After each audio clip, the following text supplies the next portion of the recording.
Beautiful intellectual gathering చేయాలనుకున్నాం sir. And I'm really honoured to look at the panel today.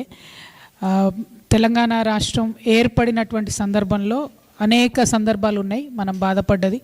అది KG నుండి PG విద్య వరకైనా సరే, PG చేసిన వాళ్ళైనా ప్రభుత్వ ఉద్యోగానికైనా ప్రైవేట్ ఉద్యోగానికన్నా పోవాలంటే పోగలుగుతున్నారా లేదా అనేటటువంటి అంశాల మీద మనం నిరంతరం చర్చిస్తూ వచ్చినాం, నిరంతరం మదన పడుతూ వచ్చినాం. సరే, ఆంధ్రాలో కలిపి ఉన్నప్పుడు మనకు ప్రభుత్వ పాఠశాలలు లేవు, ప్రభుత్వ కళాశాలలు లేవు, ప్రభుత్వ విద్యా సంస్థలు లేవు, మన యూనివర్సిటీల మీద ఫోకస్ లేదు అనేటటువంటి అనేక అంశాలు మాట్లాడుకున్నాం. రాష్ట్రం సాధించిన తర్వాత మనం సాధించిన ప్రోగ్రెస్ ఏంది, ఇంకా సాధించాల్సినటువంటి అంశాలు ఏంటి, వీటి మీద మాత్రం ఒక సీరియస్ డిబేటు డిస్కషన్ జరగాలనేది నా ఉద్దేశం. ఇది పొలిటికలా అంటే మనం ఏది మాట్లాడినా ఇవాళ రేపు పాలిటిక్సే అవుతుంది. కాకపోతే ఒక 10 years బీఆర్ఎస్ పరిపాలన సాగింది. బీఆర్ఎస్ పరిపాలన బాగలేదు, మేము మార్పు తెస్తామని చెప్పి వచ్చినటువంటి కాంగ్రెస్ కూడా ఏదైతే ప్రపోజ్ చేసిండ్రో చేంజెస్ విద్యా వ్యవస్థలో, వాటి మీద కనీసం ఇనిషియేటివ్ కూడా తీసుకున్నట్టుగా కనబడడం లేదు. And I'm very open, it can be debated, it can be discussed. అయితే మరి ఇంకా 2 years తర్వాత కూడా ఆ చేంజెస్కి నాంది పలకకపోతే ఇంకెప్పుడు పలుకుతాం? ఒక విద్యా కమిషన్ వచ్చింది, వెరీ గుడ్ స్టెప్. కానీ ఆ విద్యా కమిషన్ ఏం చేస్తున్నది, వారి ప్రయారిటీస్ ఏమి ఉండాలి, వీటి మీద మాత్రం చాలా బలంగా మనందరం ఆలోచన చేసి ప్రపోజ్ చేయాలి. నా తరఫున నా రిక్వెస్ట్ ఏంటంటే, నేను గ్రౌండ్లో చూస్తున్న సిచ్యువేషన్ ఒకటి, గిరిజనుల ఆదివాసీల విద్య పట్ల చాలా చాలా ఉదాసీన వైఖరి తెలంగాణ యావత్ రాష్ట్రంలో మనం ఈ 12 ఏళ్లలో కూడా పాటించుకుంటూ వచ్చినాం.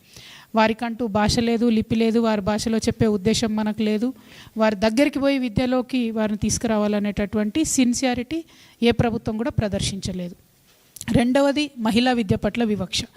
ఇవాళ ప్రభుత్వం ఫీజు రీఎంబర్స్మెంట్ ఇవ్వకపోతే మగపిల్లలనేమో ఇంట్లో నగలమ్మి భూమి అమ్మి ప్రైవేట్ పాఠశాలకు ఫీజులు కట్టి పంపిస్తారు, ఆడపిల్లల్ని మాత్రం ఇంట్లో కూర్చోబెడతారు. గవర్నమెంట్ ఇస్తలేదమ్మా మేమేం చేయలేమంటారు. అంటే ఆడపిల్లల విద్య అనేది ఎంత డెలికేట్ సమస్య అంటే, కోడిగుడ్డు షెల్ ఎట్లా ఉంటుందో అంత డెలికేట్ సమస్య. ఒక బస్సు ఒక ఊరు నుండి మండల కేంద్రానికి లేదంటే ఆడపిల్లని ఇంట్లో కూర్చోబెడతారు, ఎందుకంటే బస్సు లేదు, గవర్నమెంట్ ఇస్తలేదు, ఇంట్లో కూర్చోబెడతారు. లేదు, ఆ తొవ్వలో వీధి దీపాలు లేవు, ఆడపిల్లలకు చదువు ఉండదు. అంటే ప్రభుత్వం తీసుకునే ఏ డెసిషన్ అయినా చాలా చాలా తీవ్రంగా ఎఫెక్ట్ చేసేది మా ఆడవాళ్ళనే. అది ఎడ్యుకేషన్కి నువ్వు అన్నిటికీ లింక్ పెడతావు అని అనుకోవచ్చు, కానీ నేను ఒక ప్రజాప్రతినిధిగా ఇవన్నీ భరించి ఉన్నా. ఒక బెస్ట్ ఎగ్జాంపుల్ మీకు చెప్తాను. మేము నిజామాబాద్లో ఐటీ టవర్స్ పెట్టినప్పుడు వివిధ కంపెనీలను తీసుకొస్తే దేవుడి దేవల్ల అప్పుడు ఒక 20 కంపెనీలు ఒప్పుకున్నాయి రావడానికి. ఆ కంపెనీలో ఆడపిల్లలు సెలెక్ట్ అయినరు, మగపిల్లలు సెలెక్ట్ అయినరు. ఆడపిల్లల తల్లిదండ్రులు నాతో ఏమంటారంటే, మీరు సపరేట్ ఆర్టీసీ బస్ వేయండి ఐటీ టవర్ వరకు, మేము పంపిస్తాం పిల్లల్ని అంటారు. ఉద్యోగం వస్తాయి, పైసలు వస్తాయి, ఉన్న ఊరికి ఐటీ టవర్ తీసుకొచ్చి నేను ఉద్యోగం ఇప్పిస్తున్నా అంటే కూడా లేదక్క సేఫ్టీ లేదు, మీరు బస్ వేస్తే తప్ప మేము పంపమంటారు. అంటే ఆడపిల్లల విద్య, ఆడపిల్లల ఉద్యోగం అనేది ఒక సపరేట్ మైండ్ సెట్తోని చూసి ఆలోచించి ప్రభుత్వాలు నిర్ణయం తీసుకోవాల్సిన అవసరం ఉంది. సరే, ఇవన్నీ ఒక ఎత్తు అవుతుంటే గ్రూప్స్ కోసం ప్రిపేర్ అయ్యే పిల్లలు, కాంపిటేటివ్ ఎగ్జామ్స్ కోసము, ప్రభుత్వ పరీక్షల కోసం ప్రిపేర్ అయ్యే పిల్లలు, వారికి సంబంధించిన ఎంటైర్ విద్యా వ్యవస్థ, కోచింగ్ సెంటర్లు, ఇదంతా ఒక పెద్ద సిస్టమ్. అది కూడా మళ్ళీ financial burden on entire family of Telangana, ప్రతి కుటుంబం మీద భారం పడుతుంది. సో ఈ అంశాలన్నింటినీ కూడా దయచేసి గమనంలోకి తీసుకుందాము. యూనివర్సిటీలకు సంబంధించి ఎడ్యుకేషన్ కావచ్చు, కొత్త యూనివర్సిటీస్ని అలౌ చేయడం కావచ్చు, నాకు తెలిసి ఇవన్నీ ఒకటే రోజులో అడ్రస్ అవ్వవు.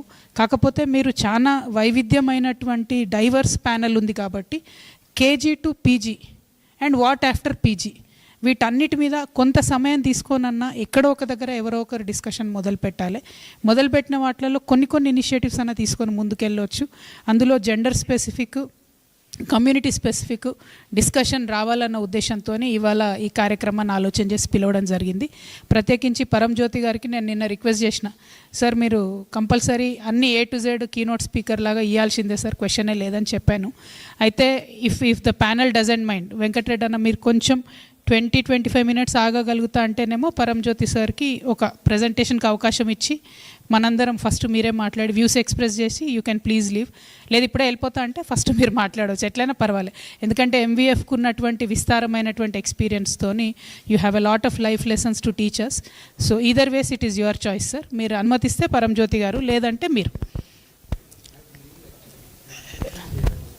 చిల్డ్రన్స్ డేనా? సరే, ఫస్ట్ వెంకటరెడ్డి సారు తన వ్యూస్ చెప్పిన తర్వాత పరంజ్యోతి సార్ని నేను ఒకసారి పరంజ్యోతి సార్ని కీనోట్ స్పీకర్గా అడ్రస్ చేసిన తర్వాత మనందరం కూడా మన వ్యూస్ షేర్ చేద్దాము, వీలైనంత షార్ట్గా, క్రిస్పీగా బట్ పాయింటెడ్గా. Thank you. జై తెలంగాణ.